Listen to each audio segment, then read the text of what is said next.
AP liquor scam లో డబ్బులు దేశం దాటించినట్లు అభియోగాలున్నాయని ఈ అంశాన్ని పార్లమెంట్లో లేవనెత్తుతామన్న టీడీపీ ఎంపీ లావు శ్రీకృష్ణదేవరాయలు వ్యాఖ్యలకి వైసీపీ ఎంపీ గురుమూర్తి కౌంటర్ ఇచ్చారు. 3,000 కోట్లు 3,500 పైగా అయిన స్కామ్ గురించి తప్పకుండా దేశం మొత్తం కూడా మాట్లాడుకోవాలి. హోటల్ మేనేజ్మెంట్లో గ్లోబల్ కెరియర్ ప్లాన్ చేస్తున్నారా? అంతర్జాతీయ చదువు ఫారెన్ జాబ్ ఛాన్స్ కోసం ఇండియా నంబర్ 1 హోటల్ స్కూల్ IIHMలో జాయిన్ అవ్వండి. ఇది కేవలం ఏదో ఒక మనిషికి సంబంధించి ఇద్దరు మనిషికి సంబంధించిందో కాదు. ఇది ట్యాక్స్ పేయర్స్కి సంబంధించిన డబ్బులు ఇవన్నీ కూడా బయటికి తీసుకురావడం జరిగింది.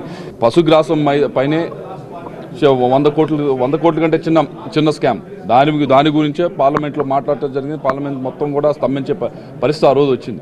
3,000 కోట్ల రూపాయల స్కామ్ జరిగింది. తప్పకుండా దీని గురించి మాట్లాడతాం.